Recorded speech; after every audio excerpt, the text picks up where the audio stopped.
ಹಾಸನ ಶಾಸಕ ಎಚ್.ಎಸ್. ಪ್ರಕಾಶ್ ಸಹೋದರ ಹಾಗೂ ಪಶು ವೈದ್ಯಕೀಯ ಇಲಾಖೆ ಉಪನಿರ್ದೇಶಕರಾಗಿದ್ದಂತ ಮೋಹನ್ ದಾಸ್ ಎನ್ನುವವರಿಗೆ ಸಚಿವ ಎ ಮಂಜು ಧಮಕಿ ಹಾಕಿದಂತ ಆರೋಪ ಈಗ ಕೇಳಿಬಂದಿದೆ. ಮೊಬೈಲ್ ಮೂಲಕ ಮೋಹನ್ ದಾಸ್ ಕರೆ ಮಾಡಿದ ಎ ಮಂಜು ಕರೆ ಮಾಡಿರ್ತಾರೆ. ಸಂದರ್ಭದಲ್ಲಿ ನೀವು ಹಣ ಪಡೆದಿದ್ದೀರಾ, ಇದಕ್ಕೆ ಸಂಬಂಧಿಸಿದಂತ ದಾಖಲೆ ನನ್ನ ಬಳಿ ಇದೆ, ತಿದ್ದಿಕೊಳ್ಳದಿದ್ರೆ ದೂರದ ಊರಿಗೆ ವರ್ಗಾವಣೆ ಆಗ್ತೀರಿ ಅಂತ ಬೆದರಿಕೆಯನ್ನ ಹಾಕಿದ್ದಾರೆ. ಇದರಿಂದ ಬೇಸರಗೊಂಡಂತ ಮೋಹನ್ ದಾಸ್ ತಮ್ಮ ಹುದ್ದೆಗೆ ರಾಜೀನಾಮೆಯನ್ನ ಕೊಟ್ಟಿದ್ದಾರೆ. ಮಂಜು ಅವರು ಧಮಕಿ ಹಾಕುವಂತ ಮೊಬೈಲ್ ಸಂಭಾಷಣೆಯ ತುಣುಕು ಪಬ್ಲಿಕ್ ಟಿವಿಗೂ ಕೂಡ ಲಭ್ಯ ಆಗಿದೆ. ಇನ್ನು ಈ ವಿಚಾರವಾಗಿ ಹಾಸನ ಜೆಡಿಎಸ್ ಶಾಸಕ ಎಚ್.ಎಸ್. ಪ್ರಕಾಶ್ ಸಚಿವ ಎ ಮಂಜು ವಿರುದ್ಧ ಆಕ್ರೋಶವನ್ನ ವ್ಯಕ್ತಪಡಿಸಿದ್ದಾರೆ. ನನ್ನ ಸಹೋದರ ಎಂಬಂತ ಕಾರಣಕ್ಕೆ ಜಿಲ್ಲಾ ಉಸ್ತುವಾರಿ ಸಚಿವರು ಈ ರೀತಿಯಾಗಿ ಮಾಡಿದ್ದಾರೆ, ಇದಕ್ಕೆಲ್ಲ ನಾವು ಬಗ್ಗೋದಿಲ್ಲ ಅಂತ ಎಚ್ಚರಿಕೆ ಕೊಟ್ಟಿದ್ದಾರೆ. ಹಣ ಪಡೆದಿರುವಂತಹ ಕುರಿತು ದಾಖಲೆಗಳನ್ನ ತೋರಿಸಿ ತನ್ನ ಸಹೋದರನ ವಿರುದ್ಧ ಕ್ರಮ ಕೈಗೊಳ್ಳಲಿ ಅಂತ ಸವಾಲ್ ಕೂಡ ಹಾಕಿದ್ದಾರೆ. ಸರ್ ಮಂತ್ರಿಗಳು ಮಾತಾಡೋದು. ಹ್ಞೂ ಸರ್ ಗೊತ್ತಾಯ್ತು ಸರ್. ಎಲ್ಲಿದೆಯಪ್ಪ?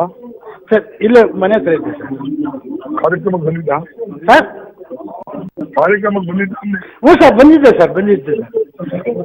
ಏನು ಎಲ್ಲ ಬಂದು ಕಂಪ್ಲೇಂಟ್ ಹೇಳ್ತಿದ್ರೆ ಎಲ್ಲರ ಹತ್ರ ಮಾತಾಡಲ್ಲ, ದುಡ್ಡು ಮಾಡ್ಕೊಡ್ತಾರೆ ಸರ್. ಇದು ಆ ಘಟನೆ ನಡೆದಿದ್ದು 7ನೇ ತಾರೀಕು ಜನವರಿನಲ್ಲಿ. ಅವರು ನನಗೆ ಸಡನ್ ಫೋನ್ ಮಾಡಿ ಕೇಳಿದ್ರು, ತಾವು ಎಲ್ಲಿದ್ದೀರ ಅದು, ನಾನು ಹಿಂಗೆ ಮನೆ ಹತ್ರನೇ ಇದ್ದೀನಿ ಅಂದೆ. ಆ ನಂತರ ಅವತ್ತು 7ನೇ ತಾರೀಕಿನ ನೀವು ನಿಮ್ಮ ಮೇಲೆ ಅಲಿಗೇಷನ್ ಅಂತ ಫಸ್ಟ್ ಪಾಯಿಂಟ್ ಇಡು, ನಿಮ್ಮ ಏನೋ ಮಾತ್ರೆ ಕೊಡೋದಕ್ಕೆ ಇದಕ್ಕೆಲ್ಲ ಮಾತ್ರೆ ಇಂಜೆಕ್ಷನ್ಗೆ ದುಡ್ಡು ತಾಣ್ತಾ ಇದ್ರೆ ಫೋಟೋ ಇದೆ. ನಾನು ಸರ್ ನಾನು ಇದ್ರ ಮೋಹನ್ ದಾಸ್ ಅಂತ ಹೇಳಿದ್ವಿ, ನೀವು ನಾನು ಆ ಥರ ಯಾವುದೂ ಮಾಡಿಲ್ಲ. ಆಮೇಲೆ ಯಾರು ನಿಮಗೆ ಎಡಿಗೇಷನ್ ಮಾಡಿರೋದು ಯಾರು ಅಂತ ಕೇಳಿದೆ.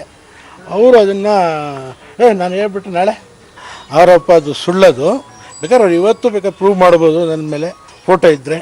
ಅಣ್ಣವ್ರಿಗೆ ಹೇಳಿದ್ದೆ, ಅಣ್ಣವರು ಸ್ವಲ್ಪ ಸಮಯ ಬರಲಿ, ಯಾಕೆಂದರೆ ನೀವು ಸ್ವಯಂ ಮೊದಲು ಮಹದಾಯಿ ಕಡೆಗೆ ಹೋಗೋಣ. ಕಾವೇರಿ ಬಳಿಕ ಮಹದಾಯಿ ಹೋರಾಟ ಕಾವೇರುವ ಎಲ್ಲ ಲಕ್ಷಣಗಳು ಕಾಣಿಸ್ತಾ ಇವೆ. ಇದೇ 21ಕ್ಕೆ ಮುಂಬೈನಲ್ಲಿ ಕರ್ನಾಟಕ, ಗೋವಾ, ಮಹಾರಾಷ್ಟ್ರದ ಮುಖ್ಯಮಂತ್ರಿಗಳ ಸಭೆ ನಡೆಯುತ್ತೆ. ಈ ಸಂಬಂಧ ಇದೇ 19ರಂದು ರಾಜ್ಯದಲ್ಲಿ ಸರ್ವಪಕ್ಷ ಸಭೆ ಕರೆದಿರುವುದಾಗಿ ಮುಖ್ಯಮಂತ್ರಿ ಸಿದ್ದರಾಮಯ್ಯನವರು ಪ್ರಕಟಿಸಿದ್ದಾರೆ. ಇನ್ನು ಭಾರತದಲ್ಲಿ ಪಾಕ್ ಕಲಾವಿದರ ನಿಷೇಧಕ್ಕೆ ನನ್ನ ಬೆಂಬಲವಿದೆ, ದೇಶ ಮೊದಲು ನಂತರ ಕಲಾವಿದರು ಅಂತ ಕಲಬುರಗಿಯಲ್ಲಿ ದೊಡ್ಡ ಮನೆ ಹುಡುಗ ಪುನೀತ್ ರಾಜ್ಕುಮಾರ್ ಹೇಳಿಕೆ ಕೊಟ್ಟಿದ್ದಾರೆ. ದೊಡ್ಡ ಮನೆ ಹುಡುಗ ಸಿನಿಮಾದ ಪ್ರಮೋಷನ್ಗೆ ಕಲಬುರಗಿಗೆ ಬಂದಿದ್ದಂತಹ ಪುನೀತ್ ರಾಜ್ಕುಮಾರ್ ನೀರಿನ ವಿಷಯ ಬಂದಾಗ ಕೇವಲ ಕಾವೇರಿ ಮಾತ್ರ ಅಲ್ಲ, ಉತ್ತರ ಕರ್ನಾಟಕದ ಸಮಸ್ಯೆಯ ಬಗ್ಗೆ ಚಿತ್ರರಂಗ ಹೋರಾಟ ನಡೆಸಿದೆ. ಯಾವುದೇ ಕಾರಣಕ್ಕೂ ಕೂಡ ಉತ್ತರ ಕರ್ನಾಟಕದ ಬಗ್ಗೆ ಸಿನಿಮಾ ರಂಗ ನಿರ್ಲಕ್ಷ್ಯತನ ಮಾಡೋದಿಲ್ಲ ಅಂತ ಹೇಳಿಕೆ ಕೊಟ್ಟರು. ಈ ಸಂದರ್ಭದಲ್ಲಿ ಪುನೀತ್ ರಾಜ್ಕುಮಾರ್ ನೋಡೋದಕ್ಕೆ ಅಭಿಮಾನಿಗಳು ಮುಗಿಬಿದ್ರು. ಬಳಿಕ ತೆರೆದ ವಾಹನದಲ್ಲಿ ಮೆರವಣಿಗೆ ಕೂಡ ಮಾಡಿದರು.